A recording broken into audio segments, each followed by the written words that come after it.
The Mediterranean sun cast long shadows across the limestone walls of the Antonia fortress as Pontius Pilate adjusted the heavy purple cloak that marked his authority as Roman governor. The morning air in Jerusalem carried the scent of burning incense from the nearby temple, mixed with the dust of countless feet traversing the city's narrow streets. From his elevated position, he could see the sprawling city below, a maze of flat-roofed houses, bustling markets, and winding alleys where Roman soldiers patrolled alongside Jewish merchants and pilgrims.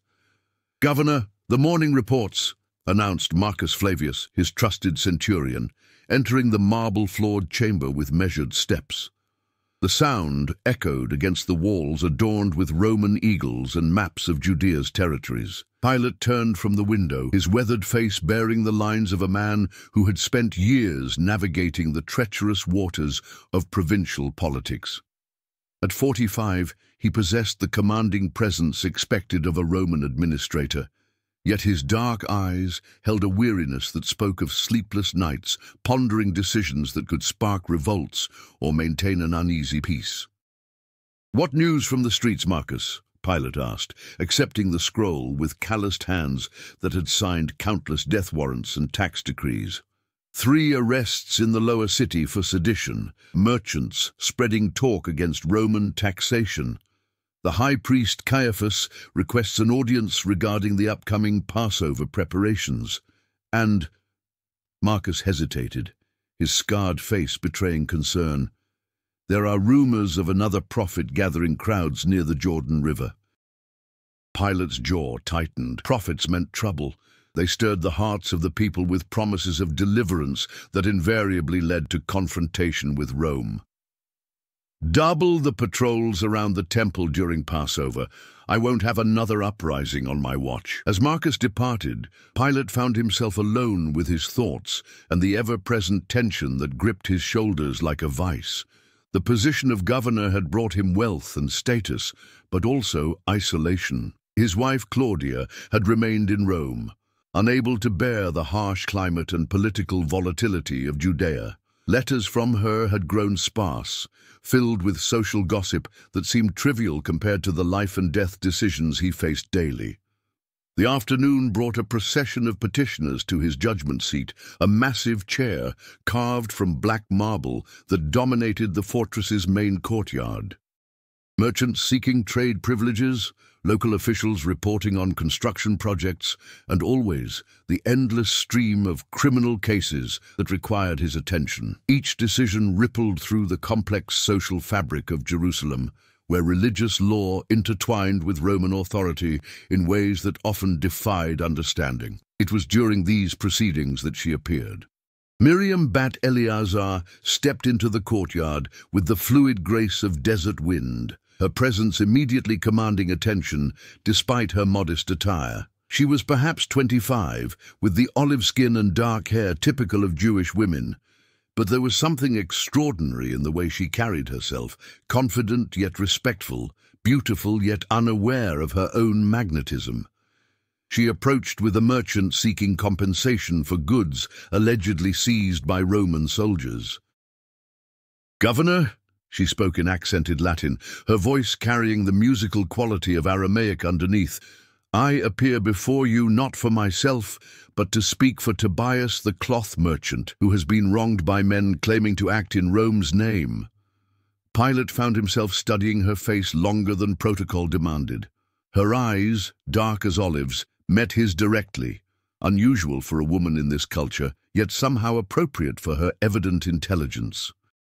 When she gestured, explaining the merchant's case with careful precision, her movements held a natural elegance that made the marble columns and bronze fixtures of the courtyard seem crude by comparison. "The merchant claims soldiers took his finest silks without payment," she continued, unfolding a piece of deep blue fabric that caught the afternoon light. "Tobias has served Rome faithfully, paying his taxes and respecting your authority. He asks only for justice." Equity. As Pilate listened to her testimony, he became aware of an unfamiliar stirring within himself, not merely desire, though her beauty was undeniable, but something deeper. Here was a woman who spoke with conviction, who risked her reputation to stand before a Roman governor on behalf of another. In a world where he was surrounded by sycophants and political opportunists, her authenticity struck him like cold water on fever-parched skin. "The merchant will be compensated," Pilate declared, his voice carrying across the courtyard. "See that my treasurer provides full payment for the goods in question." As Miriam bowed gracefully in thanks, their eyes met once more.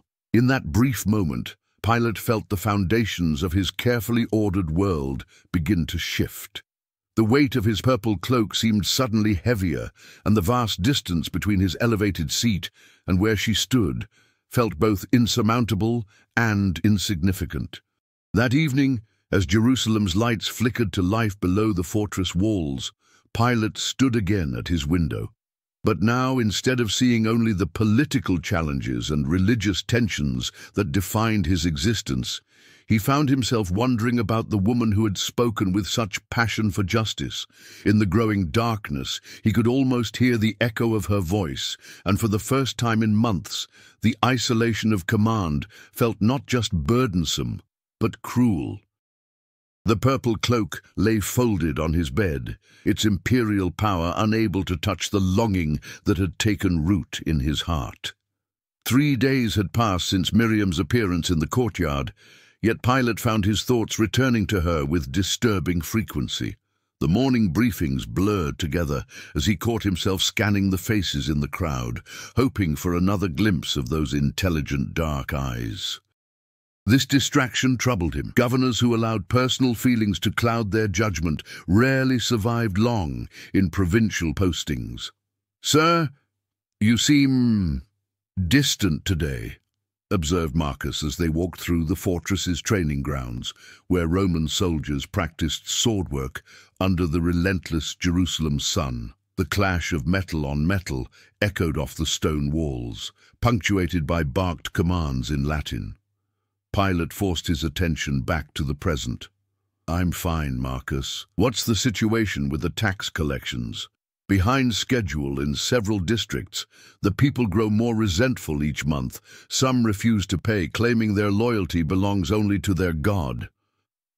Marcus wiped sweat from his brow, his weathered face creased with concern. "I fear we're sitting on kindling, waiting for someone to strike the flint." Before Pilate could respond, a commotion near the main gate drew their attention. A small crowd had gathered around 2 figures, a Roman soldier and a Jewish woman engaged in heated argument. As they approached, Pilate's pulse quickened. It was Miriam again, her face flushed with anger as she faced down the soldier who towered over her. "You cannot simply take what you please," she was saying, her accented Latin sharp with indignation. "These are not spoils of war. This is a marketplace where people earn their living." The soldier, a young man whose arrogance exceeded his years, sneered at her. "Mind your tongue, woman. Rome takes what Rome needs.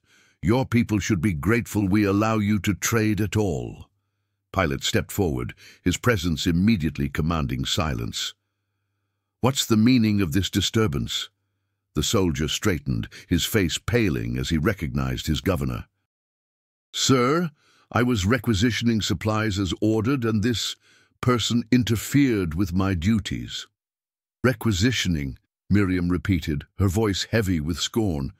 "Is that what you call taking bread from children's mouths without payment?" She turned to Pilate, and again he felt that unsettling jolt of connection. "Governor, this man has taken food from 3 different stalls, claiming it's for Roman use, but I saw him selling some of it to merchants in the upper city for his own profit." Pilate studied the soldier's increasingly red face. Corruption in the ranks was an eternal problem, but having it exposed so publicly, and by a Jewish woman no less, created a delicate situation. He could feel the crowd's eyes upon him, waiting to see whether Roman justice would prevail over Roman loyalty. "Marcus, escort this soldier to the quartermaster's office. Have him account for every item he's taken today. If any personal profit is discovered, he'll face military discipline." Pilate's voice carried the cold authority that had quelled rebellions and intimidated senators. The soldier was led away, his swagger replaced by fear. As the crowd dispersed, Pilate found himself alone with Miriam in the shadow of the fortress walls. This close, he could see the fine lines around her eyes that spoke of laughter, the way her hair caught hints of copper in the sunlight. She smelled faintly of cinnamon and olive oil, the scents of her people's daily life. "You didn't have to intervene," she said quietly, her earlier fire replaced by something more vulnerable. "Many would have protected their own soldier." "Justice serves no nationality," Pilate replied, surprised by the philosophical turn of his words. "Though I wonder why you risk so much to speak against Roman soldiers. Twice now you've appeared before me, both times seeking justice for others. Don't you fear the consequences?" Miriam looked up at him, and in her eyes he saw not fear but a kind of sad wisdom. "Fear is a luxury I can't afford, Governor. I've seen what happens when good people remain silent. My father was a merchant too, honest, hard-working.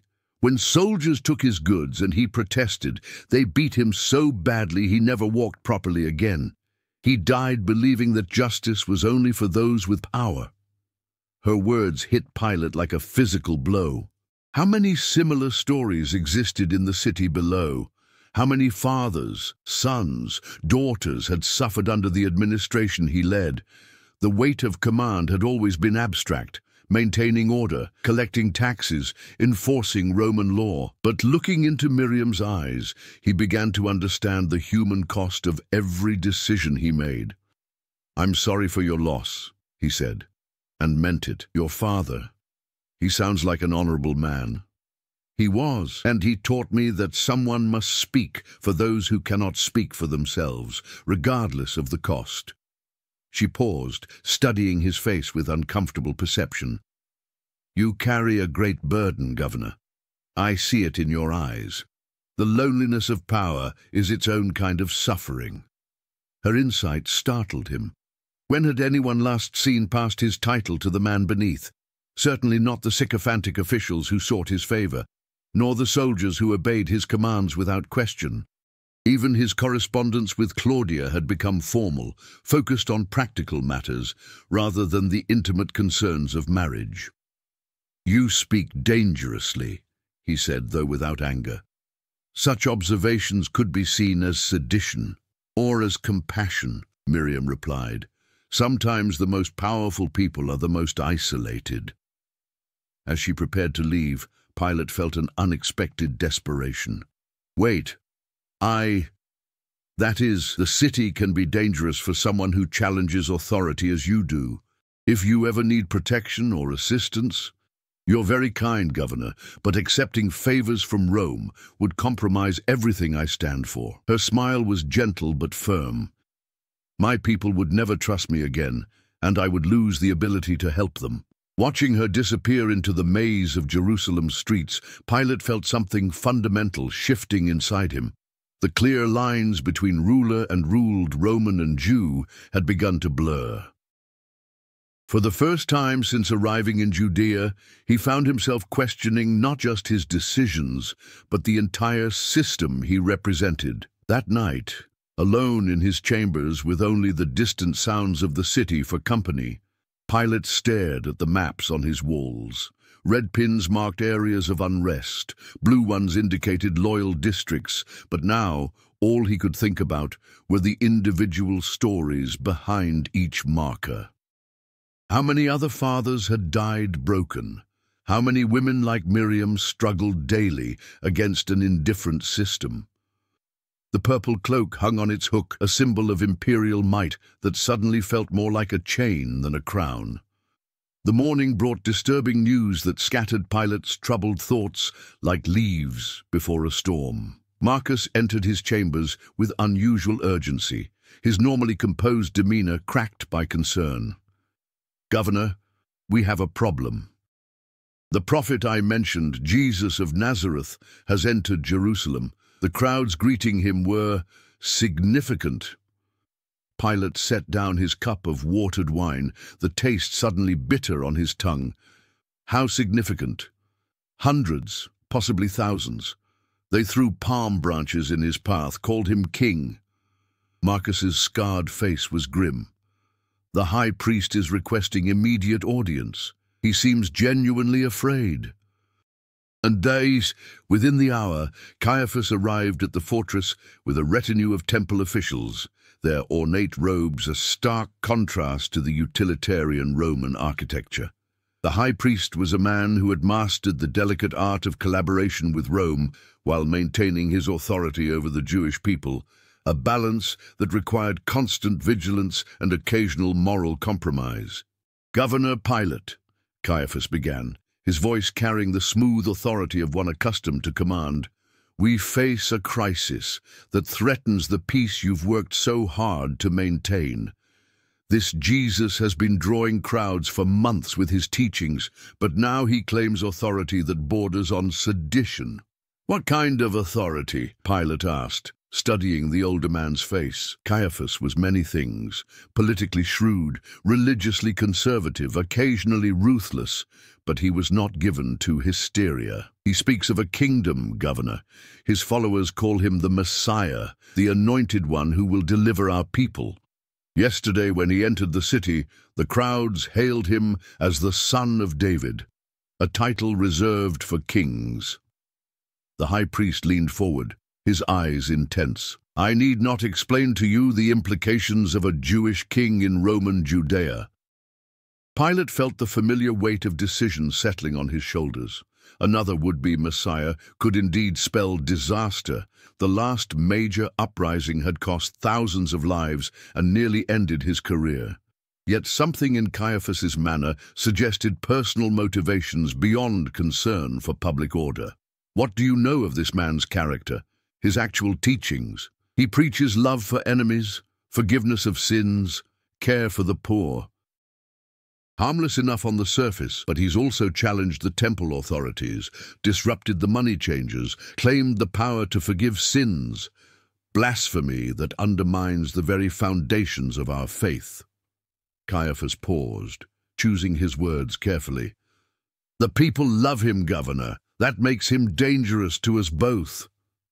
As the high priest departed with promises to monitor the situation, Pilate found himself walking the fortress walls, seeking clarity in the familiar rhythm of patrol.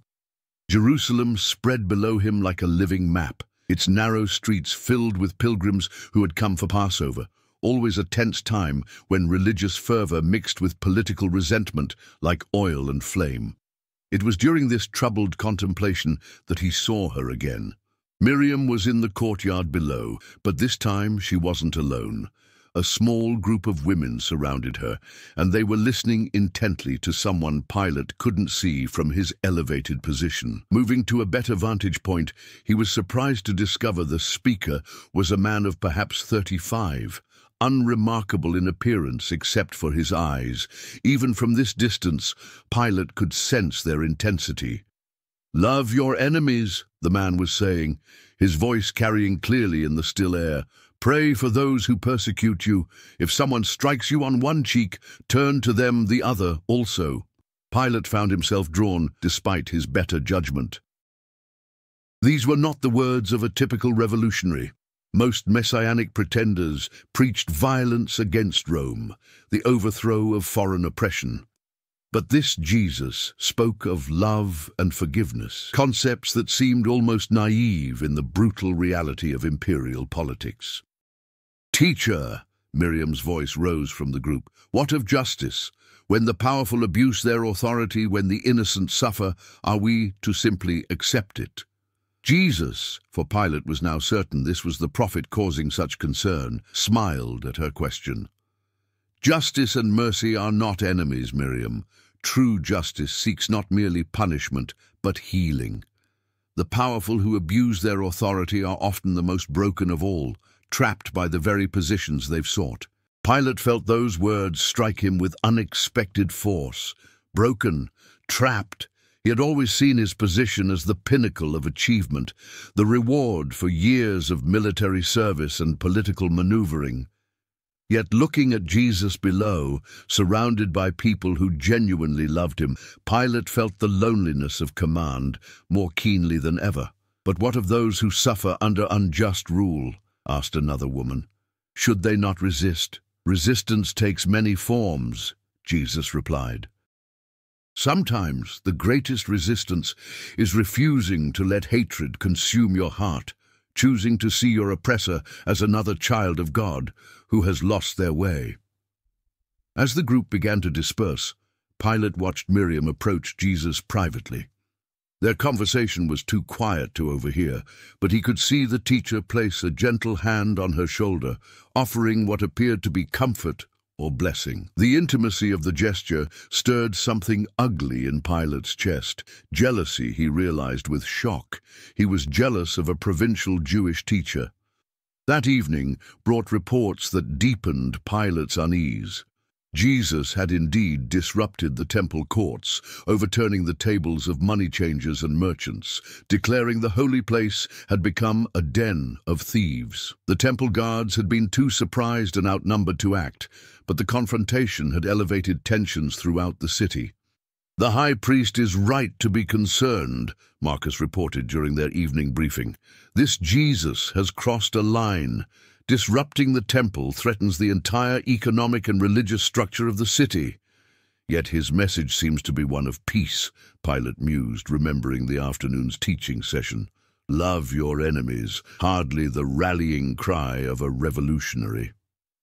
"Sir, with respect, peaceful messages can be the most dangerous of all. They unite people across tribal lines, create loyalty that transcends politics. A man who commands that kind of devotion—" Marcus left the implications unspoken. Alone in his chambers that night, Pilate found sleep elusive. Images of the day swirled through his mind.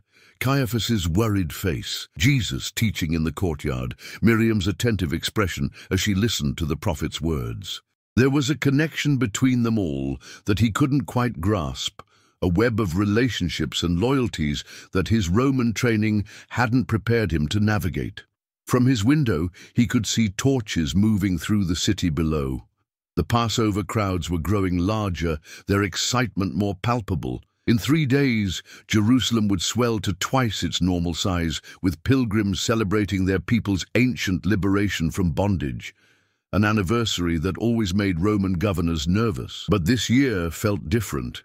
This year, a teacher who spoke of love and justice walked among the people, and a woman who embodied both courage and compassion had found her way into Pilate's carefully guarded heart. The convergence of these forces seemed to promise change. The question was whether that change would bring redemption or destruction. The purple cloak lay across his chair like a discarded skin, and for the first time Pilate wondered if he was strong enough to bear whatever was coming. The arrest came in the dead of night, as Pilate had expected it would. Marcus burst into his chambers before dawn, his face grave in the flickering light of oil lamps. "They've taken Jesus, Governor. The temple guards, with assistance from our soldiers. He's been charged with blasphemy by the Sanhedrin, but they're bringing him to you for final judgment." Pilate dressed quickly, his hands steady despite the turmoil in his mind. He had known this moment would come, the convergence of religious authority and Roman power that defined his existence in Jerusalem. Yet he had hoped, foolishly perhaps, that the prophet might simply disappear back into the Galilean countryside from which he came. "What are the charges?" "Blasphemy before their court, but for us, they claim he calls himself King of the Jews, forbids the payment of taxes to Caesar, and seeks to overthrow Roman authority." The formal charges were serious, but Pilate detected the careful hand of political calculation. Caiaphas was too shrewd to rely on religious arguments alone. He had crafted accusations that would force a Roman governor to act. As dawn broke over Jerusalem, Pilate took his place on the judgment seat in the fortress courtyard. The space filled quickly with temple officials, Roman soldiers, and curious onlookers drawn by the drama of a public trial. Among the crowd, Pilate spotted Miriam, her face pale with concern. Their eyes met briefly, and he saw in her expression both plea and challenge. She would be watching to see what kind of man he truly was. When they brought Jesus forward, Pilate was struck again by the ordinariness of his appearance. This was not the imposing figure of popular imagination, but a tired man bearing the marks of a sleepless night and rough handling. His hands were bound, but his posture remained upright, and his eyes, those remarkable eyes, met Pilate's with neither defiance nor submission, but something approaching compassion. "Are you the king of the Jews?" Pilate asked, the formal words echoing off the marble walls. Jesus studied him for a moment before answering. "Do you ask this on your own, or did others tell you about me?" The response surprised Pilate. Most defendants before his tribunal pleaded, threatened, or cowered. This man asked questions as if he were the one conducting an examination. "Your own people and chief priests have handed you over to me. What have you done?" "My kingdom is not of this world," Jesus replied, his voice carrying clearly across the courtyard. "If it were, my servants would fight to prevent my arrest. But my kingdom is from another place." Pilate leaned forward, intrigued despite himself. "So you are a king? You say that I am a king.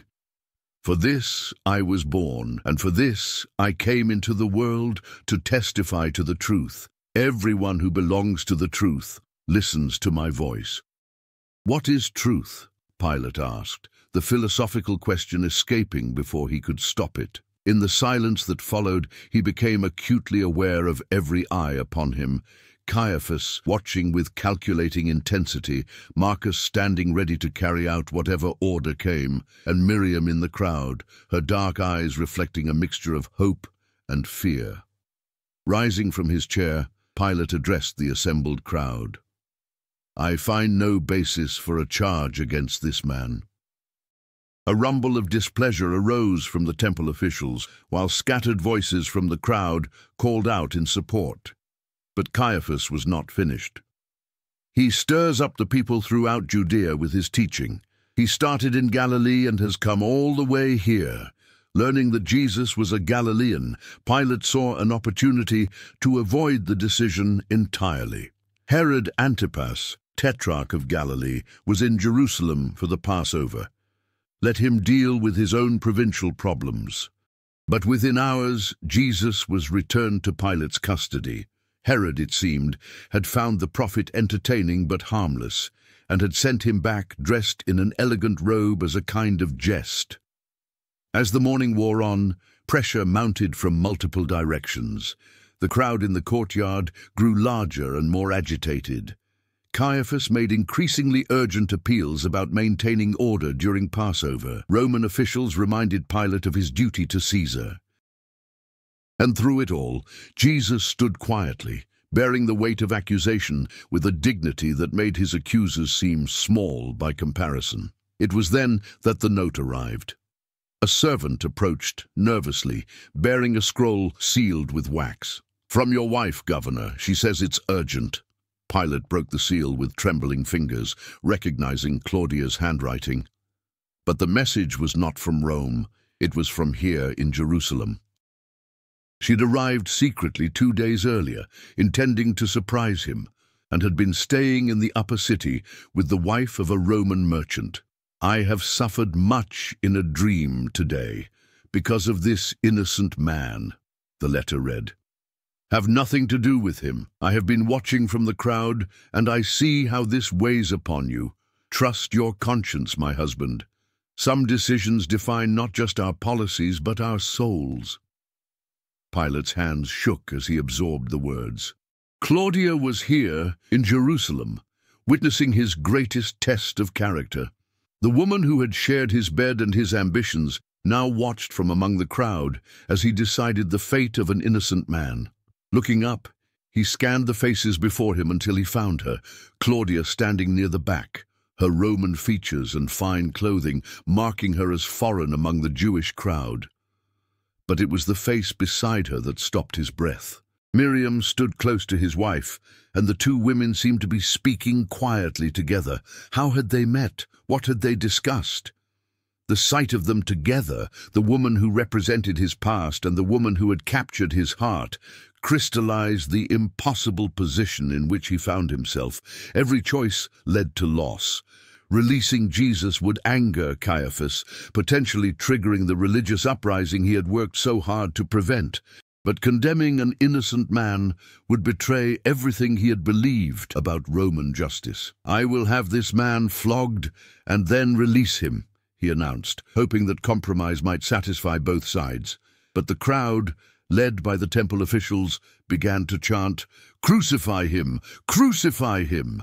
The sound filled the courtyard like the roar of a beast, overwhelming individual voices in a wave of collective fury. Pilate looked again at Jesus, who bore the people's hatred with the same calm dignity he had shown throughout the trial. Then his eyes found Miriam in the crowd, and he saw tears streaming down her face. In that moment, Pilate understood that he was not simply judging a provincial prophet. He was choosing what kind of man he would be for the remainder of his life. The purple cloak he wore had never felt heavier, and the marble chair beneath him seemed like a throne built on sand. The hour of decision had arrived, and all of Jerusalem waited for his answer. The basin of water arrived as Pilate had requested, its silver surface reflecting the troubled sky above Jerusalem. The crowd in the courtyard had grown to several hundred, their chants of "Crucify him" echoing off the fortress walls like thunder before a storm. Among them, Pilate could see the faces that had defined his time in this troubled province. Caiaphas, with his calculating eyes, Roman merchants protecting their interests, Jewish pilgrims caught up in religious fervor, and scattered throughout the faces of those who had touched his life in unexpected ways. Jesus stood before the judgment seat, now bearing the marks of the flogging Pilate had ordered in his futile attempt at compromise. Blood stained the purple robe Herod had mockingly placed on him, and a crown of thorns, pressed into his brow, created thin rivulets that ran down his face. Yet somehow his presence remained undiminished. If anything, his suffering seemed to have revealed something essential about his character, a strength that came not from power over others, but from power over himself. "Behold the man," Pilate announced, hoping that the sight of Jesus' obvious suffering might satisfy the crowd's thirst for vengeance. Instead, the chanting grew louder. "Crucify! Crucify!" Pilate raised his hands for silence, and when it came, he spoke directly to the Jewish leaders. "Take him yourselves and crucify him. As for me, I find no basis for a charge against him. We have a law," Caiaphas replied, his voice carrying the authority of centuries of tradition. "And according to that law, he must die because he claimed to be the Son of God." The words sent a chill through Pilate that had nothing to do with the morning air.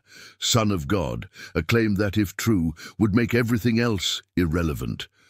Roman law, Jewish tradition, political expedience, all would pale before such a reality. But if false, it was the ultimate blasphemy, deserving of death by any religious standard. Pulling Jesus aside for private questioning, Pilate found himself looking into those remarkable eyes one more time. "Where do you come from?" Jesus remained silent, his gaze steady but revealing nothing. "Do you refuse to speak to me?"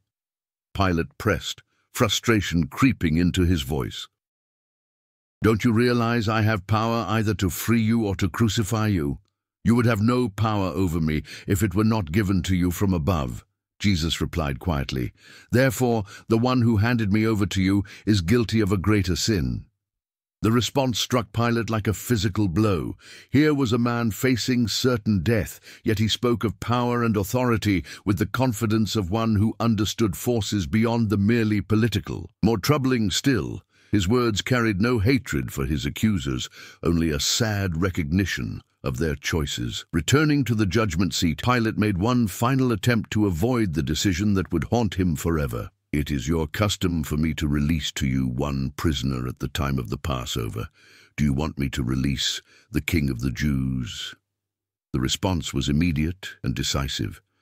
"Not him. Give us Barabbas, Barabbas, a revolutionary who had actually committed the crimes of which Jesus was accused." The irony was bitter as wine dregs. The crowd chose the violent rebel over the peaceful teacher, the guilty over the innocent, hatred over love. In that choice, Pilate saw reflected all the moral inversions that had come to define his existence in Jerusalem. As servants brought the basin forward, Pilate became aware of individual faces in the crowd with painful clarity. Claudia, his wife, watched with tears in her eyes, understanding that she was witnessing her husband's soul being weighed in the balance. Marcus stood with the disciplined stillness of a career soldier, ready to carry out orders while keeping his personal feelings locked away. The temple officials maintained their facade of religious necessity, though Pilate suspected some of them wrestled with private doubts. And there was Miriam, standing now beside Claudia, as if the two women had forged an unlikely bond in their concern for the proceedings. Her face was a portrait of anguish. She who had challenged him to justice was watching him surrender it on the altar of political expediency. In her eyes, he saw not condemnation, but profound disappointment, which somehow hurt worse than anger would have. "I am innocent of this man's blood," Pilate announced as he began washing his hands in the silver basin. The water ran between his fingers like time itself, carrying away nothing of the guilt that settled on his shoulders like a permanent garment. "It is your responsibility. His blood is on us and on our children," came the response from the crowd, words that would echo through history with terrible consequences. The water in the basin grew cloudy, but Pilate's hands felt no cleaner. He had sought to transfer responsibility to others, but the choice had been his alone. Every governor faced such moments, times when political necessity and moral conviction collided with the force of lightning striking stone. He had chosen expediency over justice, order over truth, and in doing so had betrayed everything he had once believed about Roman civilization. "Crucify him," he said quietly, the words barely audible above the crowd's triumphant roar. As the soldiers led Jesus away to his execution, Pilate caught one final glimpse of those extraordinary eyes. There was no hatred in them, no accusation, only a kind of infinite sadness for the choice that had just been made. It was as if Jesus understood not just his own fate, but the far greater tragedy of a man who had sacrificed his integrity for the illusion of control. The crowd began to disperse, following the procession toward Golgotha, but Pilate remained seated on his marble throne, staring at his still damp hands. The purple cloak felt like lead on his shoulders, and the fortress around him seemed suddenly like a prison rather than a seat of power. Claudia approached carefully, her face etched with concern for her husband's obvious anguish. "Pontius, you did what you had to do. The situation was impossible. Any choice would have led to suffering." But before he could respond, another figure appeared at his side.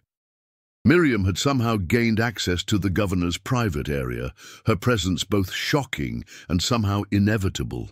"Governor," she said quietly, her voice carrying the weight of profound disappointment, "I came to thank you."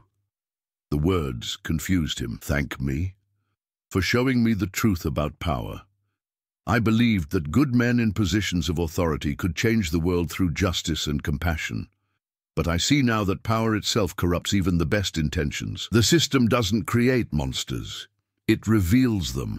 Her words cut deeper than any blade, not because they were cruel, but because they were accurate. Pilate had entered Jerusalem believing in the nobility of Roman civilization, convinced that firm but fair governance could bring peace to this troubled province.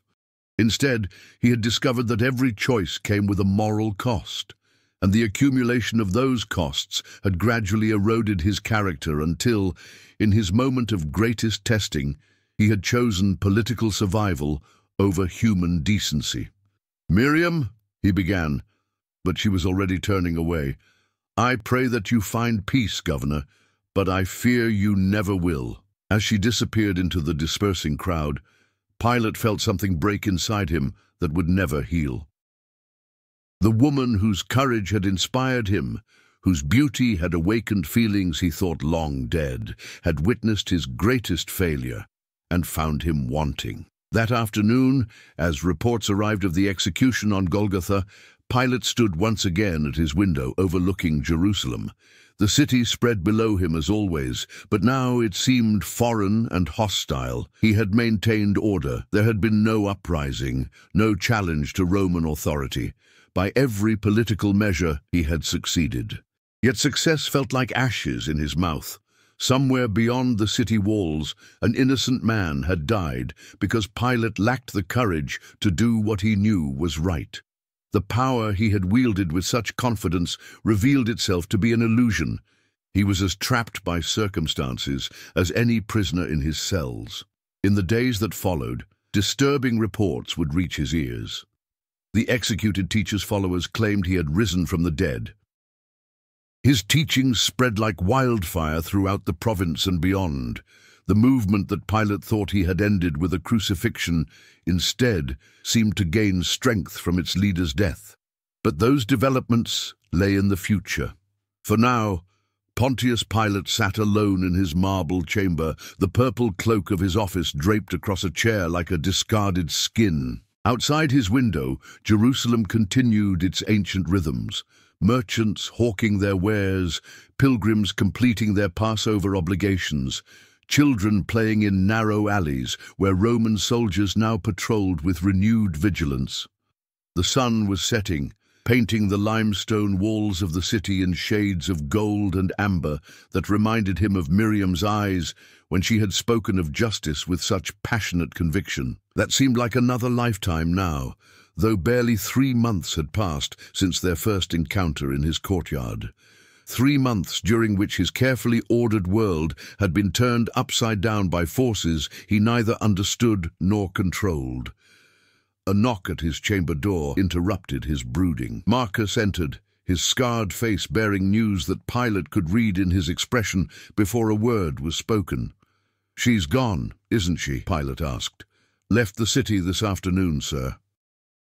"The woman, Miriam. My sources say she's traveling north, perhaps to Galilee, with a group of the teacher's followers." Marcus paused, studying his governor's face with the concern of an old friend. "Sir, if I may speak freely, when have you ever needed permission for that, Marcus? You've been carrying a burden since the trial that's eating you alive. I've served with you for 8 years, through campaigns in Germania and the political intrigues of Rome. I've never seen you like this." The centurion moved closer, lowering his voice. What happened in that courtyard wasn't just politics, it was personal. Pilate turned back to the window, watching the last light fade from the sky. "Do you believe in truth, Marcus? Not political truth or military truth, but absolute truth, something that exists regardless of what we choose to believe about it?" "I believe in duty, sir, in loyalty, in the strength of Rome, and the necessity of order. I used to believe in those things too." Pilate's voice carried the weight of profound disillusionment. "But that man, Jesus, he spoke of truth as if it were a living thing, something that could be known and touched and served. And when I looked into his eyes, I saw something I'd never encountered before." "What did you see?" "Forgiveness." The word came out as barely a whisper. "Even as I condemned him to death, he looked at me with forgiveness. Not the political kind that seeks advantage, not the calculating mercy that builds future loyalty, but pure forgiveness that asks nothing in return." Marcus shifted uncomfortably. "Sir, he was a convicted criminal. Whatever his personal qualities, he threatened the peace we've worked so hard to maintain." "Did he?" Pilate turned from the window, his eyes bright with unshed tears. "Or did he threaten something else entirely? Our assumptions about power, about what it means to rule and be ruled. He spoke of a kingdom not of this world, Marcus.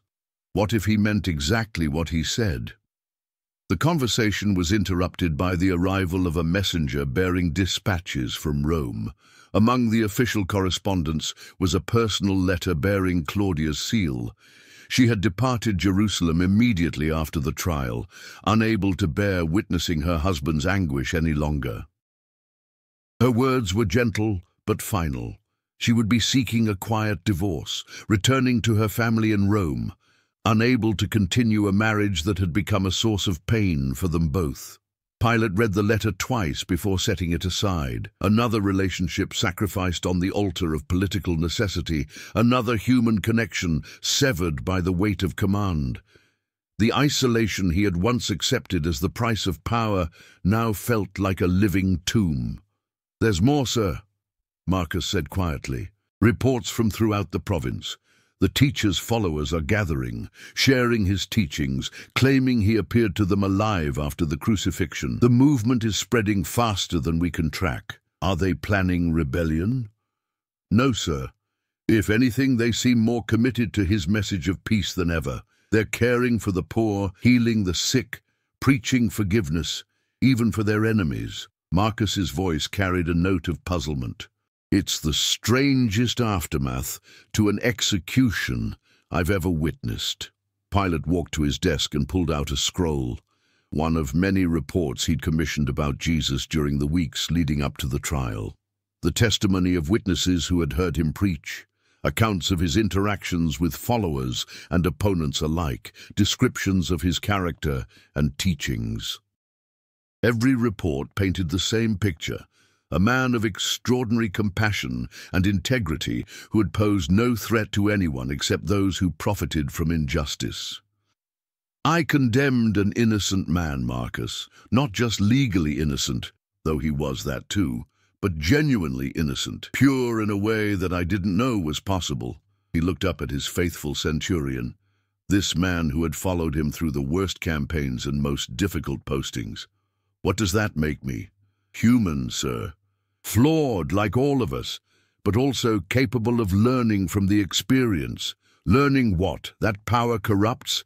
That political necessity trumps moral conviction? I already knew those things."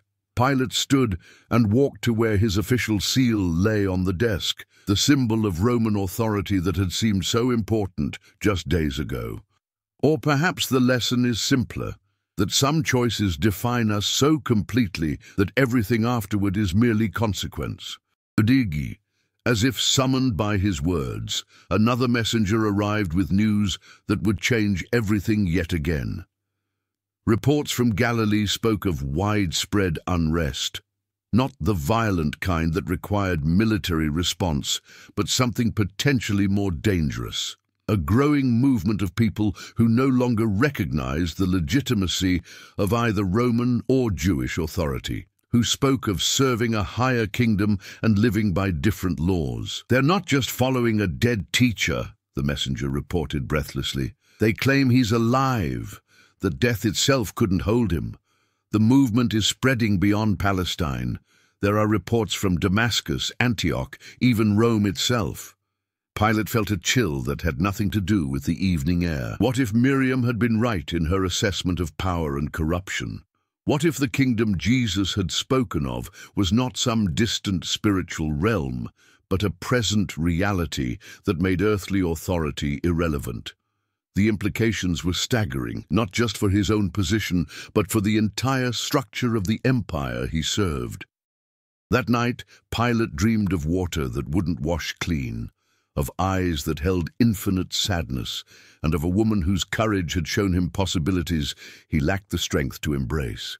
He woke before dawn, as had become his custom, and stood once more at his window overlooking the city that had become his prison. Somewhere out there, in the growing light of a new day, the followers of Jesus were gathering to share bread and remember their teacher's words about love and forgiveness. Somewhere, perhaps in Galilee, Miriam was discovering what it meant to serve truth rather than power. And somewhere, in the eternal dimensions that existed beyond the reach of Roman eagles and imperial decrees, the man whose death he had authorized continued to live and work in ways that made earthly authority seem as temporary as morning mist. Pontius Pilate, governor of Judea, representative of the mightiest empire the world had ever known, stood alone in his marble chamber and wept for choices that could never be undone and truths that had arrived too late to save his soul. The purple cloak remained draped over its chair, beautiful and terrible in its emptiness, a symbol of power that had demanded everything and given nothing in return. Outside his window, Jerusalem awakened to another day, and the echoes of that night in Gethsemane, that morning in his courtyard, and that afternoon on Golgotha continued to ripple outward through history like stones thrown into an infinite sea. In the distance, barely audible above the sounds of the awakening city, came the sound of voices raised in song, the followers of Jesus beginning their day with hymns of praise and hope. The melody was simple, the words in Aramaic that Pilate couldn't fully understand, but the emotion was unmistakable: joy born from sorrow, hope emerging from despair, love triumphant over fear. He listened until the singing faded into the morning bustle, then turned away from the window and began to dress in the uniform of his office. There were reports to read, decisions to make, the endless machinery of imperial administration to maintain. But something fundamental had changed in the night, or perhaps had been changing slowly since a courageous woman first appeared in his courtyard, seeking justice for a merchant.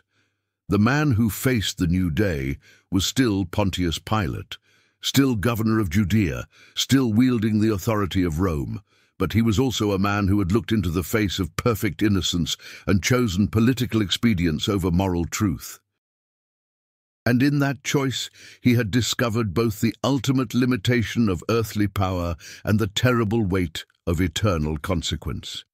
The story would continue, with reports from Damascus and Rome, with growing movements that transcended political boundaries, with the gradual realization that something had been set in motion that no earthly authority could contain or control. But for now, in the growing light of a Jerusalem morning, Pontius Pilate began another day carrying the knowledge that he had held the fate of truth itself in his hands, and had chosen to let it slip through his fingers like water from a silver basin. Some choices, he now understood, echo through eternity, and some truths, once rejected, leave scars that no amount of washing can ever cleanse.